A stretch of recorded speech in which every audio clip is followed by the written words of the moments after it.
안녕하세요. 왕치구 부동산 임치호입니다. 이번 영상은 구독자와의 소통 시간입니다. 이번 영상은 질문 위주로 하도록 하겠습니다. 호랭이님, 증여를 몰아서 하는 게 나을까요? 그때 하는 게 나을까요? 제가 봤을 때는 내가 이거를 증여해야지 라고 마음먹었던 그 돈이 증여하려고 했더니 사라져 있을 수도 있잖아요. 그죠? 살다 보면은 이런저런 일이 막 생겨서 이거 그냥 지금 이거 써버릴까? 할 수 있는데 그 증여를 해버리면 그 돈은 내 돈이 아니니까 못 쓰잖아요. 그렇게 되면은 강제로 이제 더 투자가 된 어떤 그런 효과가 있겠죠. 내 자식을 위해서. 그래서 저도 용돈이 들어오거나 하면은 바로 이체를 해요. 바로 이체하고 바로 ETF 바로 사버립니다. 그때 뭐 타이밍을 재거나 뭐 조금 이따가 사볼까 그런 거 안 해요. 그냥 바로 사버려요. 멀리 봤을 때는 뭐 타이밍이 뭐 굳이 상관없을 것 같다 이런 생각이 있어서 뭐 폭등을 하든 폭락을 하든 그런 거 전혀 신경 안 쓰고 그냥 그날 용돈 들어오면 바로 이체하고 바로 사버립니다. 저는 그렇게 해요. 그리고 혹시나 그 증여에 대해서 증여 신고하는 방법이나 이런 거를 혹시 못 보신 분이 계시면 이 영상 자녀를 위한 ETF 매수 반드시 증여 신고하세요. 이 영상을 꼭 보세요. 이 영상에 어떻게 증여 신고를 해야 되고 왜 해야 되고 이런 내용이 쭉 있으니까 신고하는 과정 디테일하게 다 있으니까 이 그대로 따라 하시면 됩니다. 이 영상에서. 그냥 사주기만 하고 증여 신고를 안 하면 나중에 큰일 납니다. 이 영상을 꼭 보세요. 왜 큰일 난지도 이 영상에 있습니다. 야호님, 저도 아기가 있는데 빨리 은행 가서 계좌 만들어야겠어요. 이런 그 댓글을 보면은 제가 기뻐요. 심진섭님, 나도 이런 아빠가 되어야지. 이게 뭐 어떤 아빠 얘기하냐면 이제 그거 ETF 사주는 그거거든요. 어린 애들이라면 남는 게 시간이기 때문에 우리가 ETF 투자할 때 항상 말하는 게 있잖아요. 복리의 마법. 그 가장 중요한 게 시간이잖아요. 시간. 금액보다 더 중요한 게 시간이잖아요. 그러니까 애기들 태어나자마자 이것저것 잔잔하게 받는 용돈 있으면은 다 ETF로 투자해주는 게 그게 옳다고 봅니다. 괜히 엄마 아빠라고 그 용돈 내가 들고 있어봤자 다 사라지거든요. 어디 갔는지도 모르게.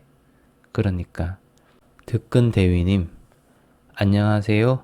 비율로 보는 법 좀 알려주세요. 감사합니다. 네, 그래프를 비율로 보는 방법. 이 영상 두 개를 보시면 되거든요. 왼쪽 영상은 비율 그래프의 의미를 얘기합니다. 이 비율 그래프가 무슨 뜻인지, 그리고 왜 이런 비율 그래프를 봐야 되는지, 왜 필요한지, 그런 이유에 대한 영상이고, 왼쪽이요. 오른쪽 거 보면은 써있죠? 네 번째 줄에 써있죠. 주식 차트 사용 방법.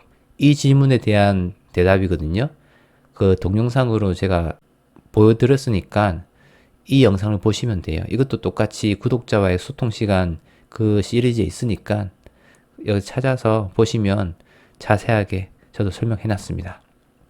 정님, 저도 드디어 곧 서울 시민이 됩니다. 경기도 빨리 처분하고 싶네요.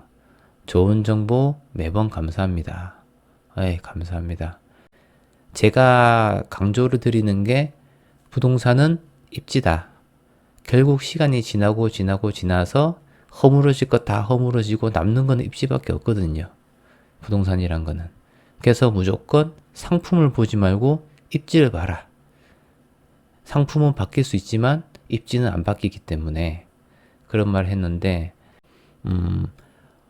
어떻게 생각하시면 되냐면은 내가 이거를 몇 년 보유하다 팔아야 되고 다시 어디로 이런 생각하지 마시고 그냥 내가 여기에 있는 땅을 준다.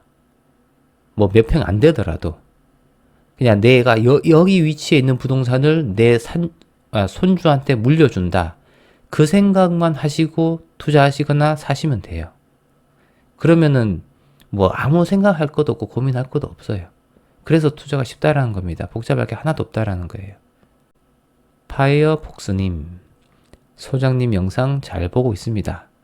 저번 국토개발 계획 영상이나 이번 영상이나 결국 중심지가 정답인 것 같네요. 경기 남부 쪽에 실거주 중인데 실거주와 투자를 분리하여 서울 아파트 갭이나 빌라 투자 후에 현재 살고 있는 지역에서 월세 사는 것에 대해서 어찌 생각하시나요? 여기까지만 딱 읽으면 여기까지만 돈만 딱 돈만 그래서 플러스가 얼만큼 많이 되나요? 돈만 보면 이 방법이 맞아요. 돈만 보면 그 뒤에가 걸려요. 뭐냐면은 자녀가 있어 삶의 질에 우선순위를 둬야 할지 깔고 있는 돈을 최소화하여 투자를 할지 고민이네요. 그러니까 이렇게 생각하시는 거잖아요. 투자를 하게 되면은 자녀들의 삶의 질이 떨어지는 어떤 상황이다. 그런 말인 거잖아요. 두 개를 합치면. 그죠? 근데 투자를 하게 되면 또 좋은 거는 깔고 있는 돈을 최소화해서 투자를 할 수 있다. 그런 말인 건데, 이게 자녀의 삶의 질이라는 게 돈으로 바꾸는 게 또 이제 자녀분이 몇 살인지 제가 잘 모르니까 예를 들어서 정말 어린애야. 이 정말 어려가지고 내가 여기 사는지 저기 사는지도 몰라. 어디 살든 상관없이 그냥 엄마 아빠만 있으면 그냥 좋은 애야. 그러면은 빨리빨리 해볼 수도 있겠죠. 근데 예를 들어서 뭐 자녀분이 뭐 초등학교 고학년이나 중학교 한 이 정도가 됐다. 그러면은 이게 단순히 돈 버는 것 때문에 야 우리 여기서 조금 다른 데로 가서 월세로 가자. 대신에 우리 이거 투자해가지고 돈 더 많이 벌 수 있어. 해도 그 중학생 A 입장에서는 그거는 아무것도 안 들리는 거거든요. 그러다 보면은 걔가 자존감이 또 떨어질 수가 있는 어떤 예민한 일 수도 있는 것이고 굉장히 복잡하기 때문에 이거는 더 중요한 걸 수도 있기 때문에 돈 때문에 뭐 이 가족들이나 이런 것들이 또 무너지면 안 되잖아요. 그래서 제가 이거에 대해서는 정답을 제가 못 드릴 것 같아요. 스타일 헌터님, 시스템 반드시 만들 겁니다. 감사합니다. 정말 맞습니다. 맞고 시스템이 있어야 되거든요. 시스템이. 이거는 어쨌든 투자의 정답은 없지만 높은 확률은 있습니다. 정답이 없다 그래가지고 확률이 똑같은 건 아니거든요. 높은 확률, 낮은 확률이 있어요. 근데 시스템을 만들어서 가는 게 높은 확률로 성공하는 방법입니다. 투자에 있어서. 어쨌든 저도 감사드립니다. 이춘예님, 현역 시절에 어렵게 강남 아파트를 장만해서 은퇴 시점에 아파트 담보로 대출을 일으켜가지고 농지 7,000평을 매입해서 가수원을 운영 중인데 12년이 경과했다. 그 사이에 땅값이 10배도 올랐다.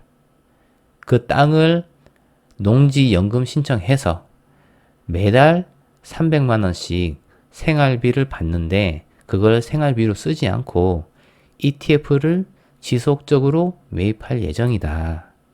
그리고 농지에서 나오는 현금 흐름, 농지에서 나오는 현금 흐름이라는 것은 농지연금으로 인해서 매월 300만원씩 그 이제 종신으로 수령하는 이걸 말하는 거죠.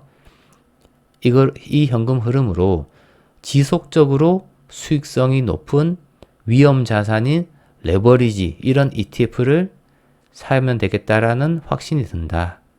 이게 보시면은 볼게요. 강남에 아파트를 장만했죠. 그리고 아파트를 담보로 대출을 일으켜서 농지를 샀는데 12년이 경과하면서 땅값이 10배로 또 떴죠. 가면은 아파트 담보대출을 몇 년을 받으셨는지 모르겠지만 30년이라 보면 이제 앞으로 18년 남았잖아요. 그죠? 대충 봐서 한 반 정도는 지금 대출 갚은 거 아니에요? 그죠? 그리고 그 땅값도 10배 올랐으니까 지금 당장 땅을 팔아도 지금 대출은 다 갚는 건데 어쨌든 갚을 필요도 없이 연금 신청해서 거기서 현금 흐름을 만들고 그 현금 흐름으로 어쨌든 지금은 그 가수원을 운영하고 계시니까 그걸로 생활비를 쓰고 농지연금 나온 그걸로 수익률 높은 거에 투자를 하겠다. 이거예요, 이거. 물론 사람들마다 다 방법은 다를 겁니다. 땅을 통해서 할 건지, 뭐 이제 아파트를 통해서 할 건지, 뭘 통해서 할 건지 모르겠지만, 이춘혜님 같은 경우에는 이춘혜님 상황에 정말 좋은 현금 흐름을 잘 만들으셔가지고, 들어보니까 100점짜리 같죠? 그죠? 그러니까 이런 거예요. 위에 보면 스타일 헌터님이 시스템 반드시 만들 겁니다. 이렇게 되는 건데, 이거예요. 이게 시스템인 거예요. 이게 시스템인 거예요. 근데 이제 젊으신 분들은 접근을 조금 다르게 해야죠. 땅으로 접근하는 건 아니지만 어쨌든 이렇게 된다라는 겁니다. 내가 본업을 통해서 제가 예를 들었죠. 중간 관리 자산이라고. 그죠? 현금 흐름을 만들어내는 수익성이 낮더라도 현금 흐름을 만들어내는 자산을 먼저 만들어내고 그 현금 흐름으로 리스크가 높고 대신에 수익성이 높은 그런 자산에 꾸준하게 계속 지속적으로 투자를 하는 거다. 처음부터 내가 또 어렵게 돈을 장만해서 바로 리스크 높은 걸로 투자를 해버리면 이거는 순서가 거꾸로 된 거죠. 수익성을 따지지 말고 현금 흐름을 만들어내는 것. 그게 집중하고 그 현금 흐름이 만들어내는 자산이 있다면 그 현금 흐름에서 투자를 하는 게 맞다. 라고 봅니다. 오드리 햇밤님, 지금 법으로 매도하려고 해도 중과 24에서 35%, 과도한 양도세로 이러지도 저러지도 못하고 있습니다. 한시적으로라도 풀어줘야 거래가 이루어지겠습니다. 맞아요. 양도세가 지금 높아서 정말로 예를 들어서 35%를 양도세로 내고 서라도 정말 이 매물은 잡아야 된다는 게 있으면 몰라도 그런 매물이나 그런 상황이 아니면은 굳이 양도세를 35%까지 내면서까지 팔지 않죠. 한시적으로라도 풀어야 거래가 이루어지겠습니다. 네, 맞습니다. 맞는 말입니다. 그리고 이제 같이 이제 댓글을 똑같이 달아놓으셨는데 오늘 햇밤님께서 다주택자라면 서울은 조정지역이라 취득세 8% 부담되는데 소장님 의견은요? 감수해야 하는 부분인지. 이게 취득세 8%라는 것은 이제 두 번째 주택을 살 때 얘기인 거죠. 그죠? 내 실거주 하는 거 하나 있고 그 다음에 내가 이제 서울 거 하나 살 때 취득세 8% 붙는데 좀 부담된다. 이거를 취득세를 감수를 하면서까지 사야 되냐? 너무 비싼 것 같다. 이제 이 말씀인데, 그러니까 뭐가 됐든지 간에 세금보다 더 뽑아 먹으면 되는 거죠. 뭐가 됐건. 부동산뿐만 아니라 내 투자 대비 더 뽑아 먹을 수 있으면 그건 투자할 만한 거잖아요. 그런 거니까 투자에 100% 확신 없지만 그래도 이 정도 입지에 이 정도 매물은 8% 이거는 아까운 게 아니야 라는 어떤 그런 건 있잖아요. 그런 게 있다면 괜히 현금을 놀리는 것보다는 투자하는 게 맞다고 저는 그렇게 생각합니다. 얼마 전에 제가 말씀드렸잖아요. 13.2% 세금 내고 저 샀다고. 그러니까 저는 이제 세금보다 더 뽑아먹을 자신이 있으니까 그 매물을 보면서. 그래서 저도 이제 가감하게 그 매물 제가 확인하고 5분 만에 계약이 아니라 이제 사겠다라고 바로 의사 표현을 했죠. 그쪽에. 저는 이제 그때 당시에는 세금이 눈에 안 들어왔으니까 13.2% 내는 걸 알지만 이 매물은 세금 중요한 게 아니야. 이제 그래서 그때 부동산 가니까 세금 그렇게 내시는 거 아냐고 물어보더라고요. 잔금 때도 물어보더라고요. 법무사가 세금 이렇게 내는 거 아냐고. 알고 계약하는 거냐고. 그래서 제가 다 알고 계약하는 거라 했거든요. 다들 놀라더라고요. 근데 중요한 게 뭐냐면은 시스템. 제가 큰 매물 산 게 아니에요. 작은 매물 샀습니다. 작은 거 샀는데 그래도 전세가가 투자 대비 굉장히 많이 올랐습니다. 많이 올랐고 3년 반 뒤에 거의 한 솔직한 말로 한 2억은 바라보거든요. 2억 바라보기 때문에 물론 이제 첫 번째 계약갱신할 때 얼마 못 받지만 그 세입자 나가고 새로운 세입자 들어올 때는 거의 저는 한 2억 생각해요. 그러면은 3년 반 뒤에 2억이 들어오면은 와, 그걸로 ETF 산다? 2억 원치? 대박인데? 저는 그렇게 생각하고 있거든요. 이런 것들. 앞에 얘기와 덧붙여서, 시스템 얘기가 덧붙여서 저는 이렇게 투자하고 있어요. 저는. 그래서 여러분한테도 계속 시스템 얘기를 하는 겁니다. 라이즈님, 부동산 소액 투자 유료 강의도 듣고 했는데 전혀 감이 오지 않습니다. 어떤 식으로 접근해서 부동산에 투자하면 좋을까요? 공부 방법 등등 써 있는데 유료 강의도 들으셨나 봐요. 강의하신 분이 누구신지 모르겠지만 어떤 게 가장 좋은 공부냐? 투자를 해야 됩니다. 투자를 해야 돼요. 이게 약간 좀 말에 어폐가 있는 건 맞거든요. 투자를 잘하려면 공부를 해서 투자를 해야 되는 게 맞아요. 그런데 가장 공부를 빨리 하려면은 투자를 해야 가장 빨리 공부가 됩니다.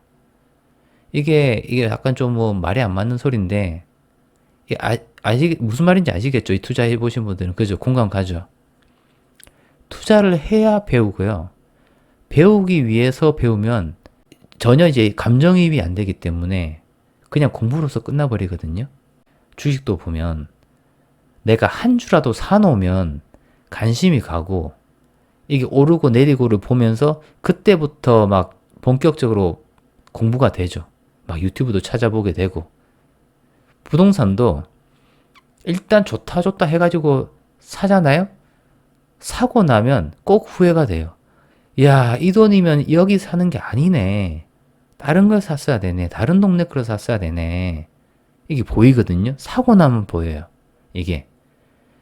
근데 그런 경험을 한번 해봐야 또 두 번째 투자가 제대로 될 수 있거든요. 근데 만약에 어떤 그냥 공부로서만 다가간다. 여기 위치는 여기 있고 어디 있고 그래가지고 막 그냥 공부해가지고 이제 돈을 딱 주고 이제 사봐 하잖아요. 이게 안 돼요. 이게 공부하는 거랑 이게 달라요. 주식 투자를 만약에 하겠다 싶으면 어떻게 하면 주식 투자 잘할까요? 선배들한테 물어보면 일단 아무거나 사봐 할 거야. 아무거나 사봐. 일단 사놓고 그 다음 책을 한번 봐봐. 그러면 잘 들어올 거야 머리에. 이런 말을 하실 거란 말이에요. 똑같아요. 부동산으로 뭔가 좀 자리 잡고 싶다. 작은 거 한번 사보세요. 사서 질러보시고 그 다음에 경험하면서 다 배우는 겁니다. 경험하면서. 경험을 해야 돼요. 경험을 해야 알아요. 경험 안 하면 절대 책을 1000권 1000권 읽어도 몰라요. 이거는 책을 통해서 절대 모르는 거예요. 해본 사람만 알아요. 해본 사람만. 그러니까 한번 해보세요. 너무 걱정하지 마시고 일단 투자해보세요. 정 어떻게 될지 모르겠다. 저희 사무실에 오세요. 계약금 딱 들고 사인해야 되니까 볼펜 들고 볼펜 저희 사무실에 있으니까 신분증 들고 계약할 때는 신분증 필요하니까 신분증이랑 계약금 딱 들고 저희 사무실 오세요. 딱 제가 질러 드릴 테니까. 공부를 해야 돼. 나 못 지르겠다. 정말 좋은 거 있으면 지르고 싶은데 나 못 지르겠다. 오세요. 제가 지르게 해드릴 테니까 저희 사무실 오세요. 공부는 실전이랑 같이 해야 되지 책으로 되는 거는 한계가 있습니다. 남재우님, 소장님처럼 부동산 전문가가 되고 싶어요. 부동산 자산관리사는 어떻게 취득하나요? 매경인가요? 이것도 똑같은 거예요. 이것도 방금 전에 한 얘기랑 똑같아요. 이걸 바로 뒤에 이어서 남재우님 이 댓글을 붙인 이유도 그거거든요. 앞에 있는 얘기랑 똑같습니다. 공인중개사, 부동산 자산관리사, 그게 중요한 게 아니에요. 여기서 혹시 모르신 분들을 위해서 매경은 뭐냐? 매일경제를 얘기하는 겁니다. 이게 중요한 게 아니에요. 뭐냐면은 봐봐요. 제일 중요한 게 지금 부동산 전문가가 되고 싶어요 라고 하셨잖아요. 그러니까 부동산 전문가들은 부동산에 대해서 자격증이 있는 사람이 부동산 전문가가 아니라 실제로 투자하는 사람들이 전문가예요. 실제로 투자하는 사람들이. 그냥 자기 일에 회사 일 열심히 하면서 부동산 전문가인 분들 많이 계시고 저 시장통에 그냥 채소 팔면서 그렇게 계신 분인데 알고 보니까 부동산 전문가 분들 많이 계시고 그냥 아무 맨날 이제 저 벤치에 앉아 있는 사람인데 알고 보니까 부동산 전문가이신 분들 많이 계시고, 그러니까 그런 분들이 공인중개사라서 부동산 전문가가 아니고 부동산 자산 관리사라서 부동산 전문가가 아니에요. 왜 그분들이 부동산 전문가냐? 그냥 부동산 투자를 해서 그런 거예요. 투자를 해야 알게 돼요. 세입자가 들어와야 세입자랑 싸울 수가 있는 거고, 세입자랑 싸우다 보면은 해결하는 방법을 알게 돼요. 이렇게 세입자랑 여러 번 싸우다 보면은 계속 언성이 높아져 가지고 뭐 시간이 지나면 지날수록 점점 뭐 이게 이렇게 되는 게 아니라 점점 사람이 유해집니다. 점점. 이게 세입자들이 계속 많이 들락날락 하잖아요. 그리고 세입자들이랑 계약을 많이 하잖아요. 그러면은 그 방법을 더 알게 돼요. 이게. 그런 분들한테 그 책으로 써내라 하면 그분들 책으로 못 써냅니다. 강의를 해라. 그분들 강의 못 해요. 근데 실전에서 그럼 세입자랑 뭐 부딪힐 일이 있잖아요. 그분들이 제일 잘 풀어요. 뭐냐면은 경험이에요. 이게 사람과 사람끼리 부딪히는 거 있죠? 뻔해요. 처음에 부딪히면은 정말 스트레스 받거든요. 근데 두 번, 세 번, 네 번 계속 부딪히다 보면은 문제가 뻔해요. 뻔한 뭐 몇 개, 문제 몇 개 안 돼요. 세네 개? 이 세네 개 가지고 계속 하는 거예요. 그러니까 나중에 되면은 도가 틉니다. 답이 그냥 나와요, 답이. 그래가지고 이제 전문가가 되는 거거든요. 그러니까는 자산 관리사를 따기 위한 거라면은 뭐 매경뿐만 아니라 아무거나 상관없는데 중요한 게 뭐냐면 그냥 부동산 전문가가 되고 싶으면 자격이 중요한 게 아니라는 이 얘기를 하고 싶은 거고 앞에 말씀드렸던 공부가 중요한 게 아니다. 공부와 자격증보다는 경험이다. 일단 무조건 경험을 하셔라. 그리고 이제 이메일로 온 건데 빨간색만 읽어드리면 안녕하세요. 간략히 소개드리면 안정적인 투자를 지향하는 사람입니다. 저의 자산은 약 2억, 제 여자친구는 약 1억, 자산을 함께 투자하며 불려가고 있고 월세나 오피스텔로 시작해서 투자로 자산의 덩치를 키워 나중에 더 큰 돈이 모이면 부동산을 시작할 생각이었습니다. 하지만 부동산과 주식 비중의 배분이 필요한 것 같다고 생각이 바뀌고 있습니다. 어떻게 부동산 투자를 하거나 실거주할 집을 구할지 등의 고견을 주시면 정말 감사하겠습니다. 이것도 결국엔 또 비슷한 얘기가 되는 건데 여기 앞에 보면 어쨌든 팔고 나면은 2억 현금 생기고 여자친구분도 팔고 나면은 1억 정도 생긴다는 얘기죠. 현금 3억이 있는데 어쨌든 기존에 이미 생각했던 게 월세나 오피스텔로 시작해서 투자로 자산의 덩치를 키워서 나중에 이제 부동산을 할 생각이었다. 그런데 생각이 좀 바뀌었다. 배분을 좀 할 필요가 있는 것 같다. 그래서 이 현금 3억을 어떻게 하는 게 낫겠냐. 이 말이잖아요. 그죠? 그 부동산 투자를 하고 싶다라는 생각이 들기 전에도 이미 뭐 월세를 살면서 투자 금액을 이제 불려 나가고 싶다라고 생각했었으니까 그러면 그 기존의 그 생각 그대로 가지고 있다가 치면 그 앞 얘기가 똑같아요. 3억으로서 최대한 현금 흐름을 만들어낼 수 있는 부동산 투자처를 찾아내서 그 부동산 투자처에서 나오는 현금 흐름으로 다른 투자로 이어나가면 괜찮지 않을까. 저는 이런 생각이 들고 본인 본업이 있을 거 아니에요. 그죠? 의뢰인분 한 데서 현금 흐름이 나오고 여자친구분 한 데서 현금 흐름이 나오고 그리고 투자한 부동산에서 현금 흐름이 나오잖아요. 그러면은 그 금액 한 달에 모이면은 그 금액이 그래도 굉장할 거라는 생각이 저는 들거든요. 그러니까 그 금액을 이제 다시 쪼개서 어떻게 할지 그때 가서 생각해 봐도 되게 행복한 고민이 될 것 같아요. 제 생각에는 지금 3억, 현금 3억을 모아놓고 ETF에 투자를 해놓고 그 다음에 우리가 실거주 할 집 이렇게 한다. 그러면은 한번 생각해 보세요. 그러니까는 주가에 내 인생을 맡겨야 되는 겁니다. 내 결혼 인생을 맡겨야 되는 거예요. 그거는 아니라고 보거든요. 그거는. 그렇기 때문에 내가 계획할 수 있는 자산을 먼저 만들어 놓고, 그리고 아까 얘기가 똑같지만 그 계획된 자산에서 나오는 현금 흐름으로 계획할 수 없는 자산에 투자를 하는 게 맞다고 봅니다. 이게 지금 결혼하실 분인데 만약에 어떤 주가나 이런 것들이 틀어져 버리면 결혼도 지금 틀어질 거 아니에요. 결혼할 그런 것도 뭐 딜레이가 될 수도 있는 것이고. 그러니까 내가 어떻게 투자하냐에 따라서 내 인생이 왔다 갔다 하면 안 됩니다. 내가 안정적으로 투자를 하고 그 안정적인 자산에서 나온 현금 흐름으로 리스크 높은 곳에 투자를 하는 거예요. 그게 내 인생 계획에서 틀어질 게 없잖아요. 그죠? 내 인생 계획이 틀어질 게 없으니까. 이거 하나는 맞아요. 모든 투자를 함에 있어서 내가 이 투자 위주로 갔었을 때 내 인생이 안정적으로 갈 건지, 내 인생이 리스크를 걸고 갈 건지를 보시면 됩니다. 본인 인생 계획을, 정말 계획을 하려면 계획이 되는 자산에 투자를 해야 됩니다.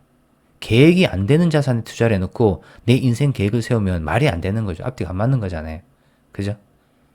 그러니까 내가 계획할 수 있는 자산에 투자를 해라. 그리고 계획할 수 없는 자산에 뒤에 투자해라.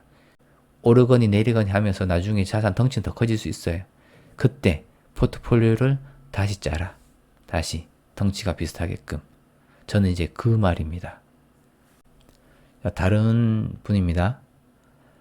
제가 사는 경기도 시흥에 아파트가 경매로 나왔습니다. 재건축 승인이 난 5층짜리 저층 아파트입니다. 주변에 저층 아파트와 함께 재건축이 됩니다. KB부동산 시세에서는 매매가가 2억 7천으로 확인됩니다.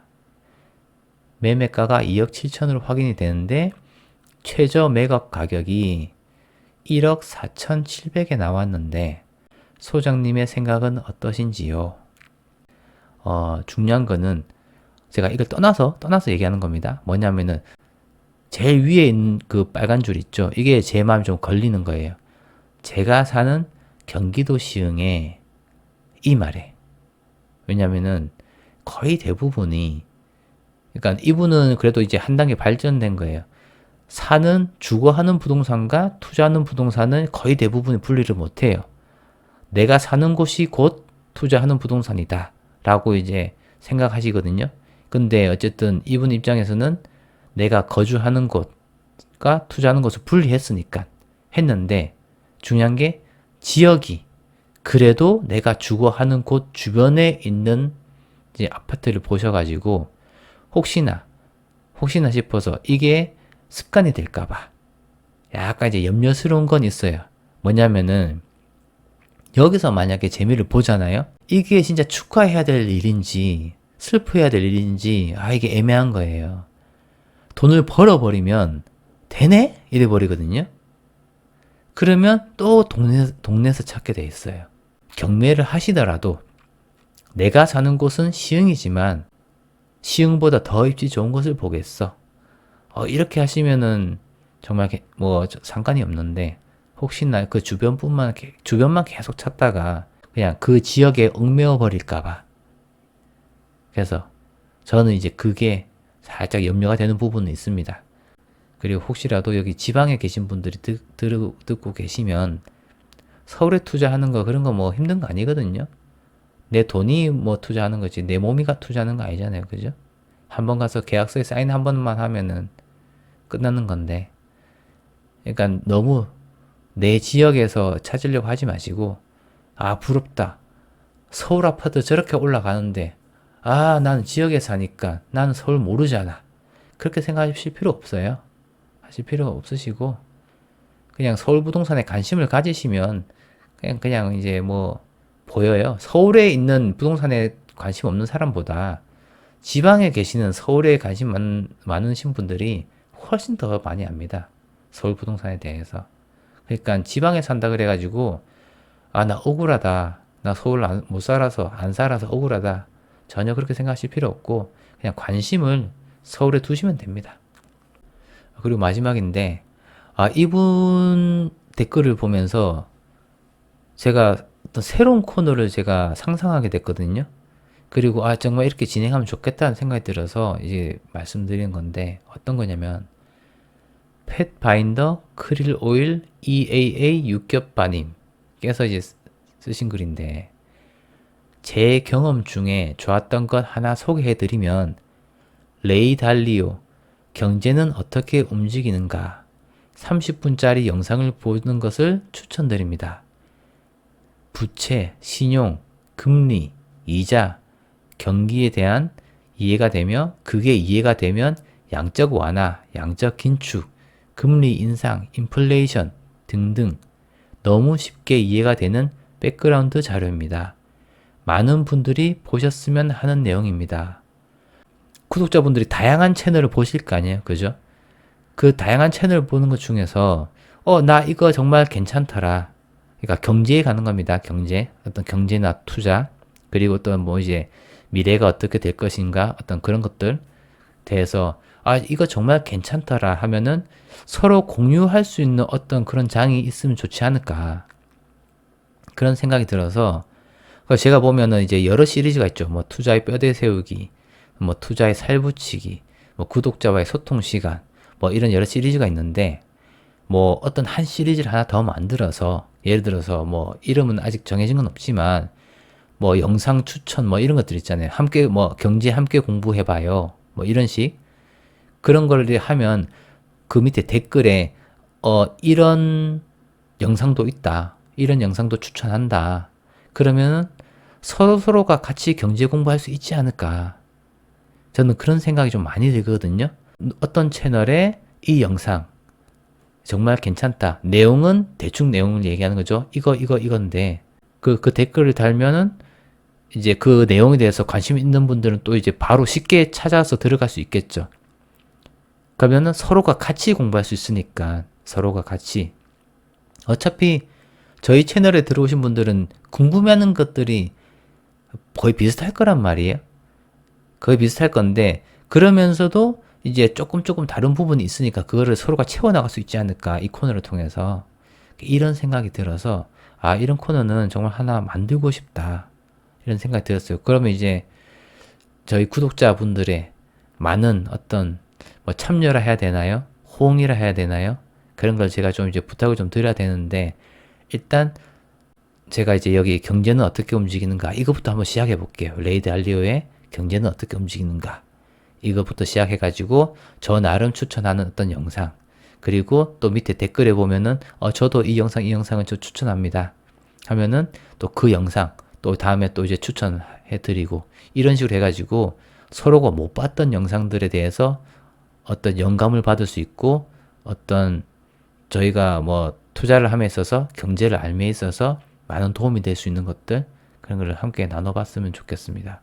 정말 좋은 게 있으면 같이 한번 공유해서, 저희 채널을 구독하신 분들은 그래도 다른 분들보다 경제에 대해서, 좀 미래 흐름에 대해서, 투자에 대해서 조금 더 다른 분들보다는 훨씬 더 시야가 넓어지는, 그리고 같이 공부할 수 있는 그런 어떤 뭐 모임이라 해야 되나요?